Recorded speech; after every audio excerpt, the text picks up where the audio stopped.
L'objectif de ces 2 journées d'études intenses, c'est de permettre aux professionnels de santé de parler, d'échanger sur les problématiques qui concernent les troubles nutritionnels chez les obèses et chez les insuffisants rénaux chroniques.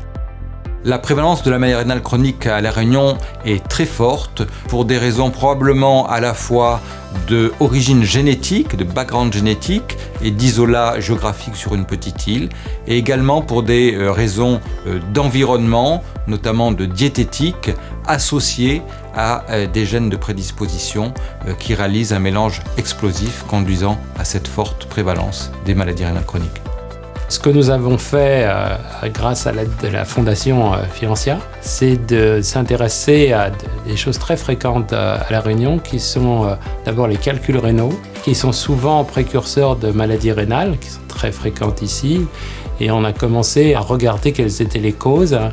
Et on a trouvé des anomalies génétiques qui ont permis, dans certains cas, de totalement modifier l'avenir de ces personnes, et on continue là-dessus. Et puis on travaille aussi sur les anomalies génétiques liées à l'insuffisance rénale, associées ou pas au diabète, parce que là aussi on pense qu'il y a des choses à faire.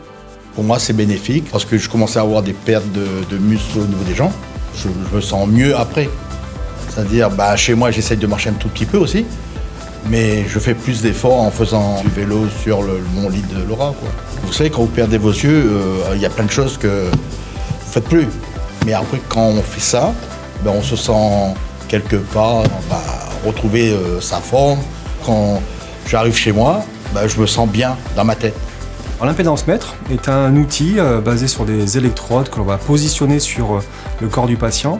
Il nous permet d'évaluer 2 choses. L'hydratation, chez les patients notamment dialysés, on a besoin régulièrement de savoir où en est l'hydratation pour voir si on tire suffisamment d'eau ou pas assez. L'impédance-mètre aussi permet d'évaluer la masse musculaire et la masse grasse. Donc ça permet de dépister la dénutrition qui est fréquente chez les patients dialysés, mais également, lorsque les mesures sont répétées dans le temps, de voir l'impact au niveau musculaire et au niveau masse grasse de l'intervention diététique, mais aussi l'impact d'un programme d'activité physique mené par un enseignant en activité physique adaptée pour permettre ainsi aux patients de rester en forme et de mieux vivre avec sa dialyse.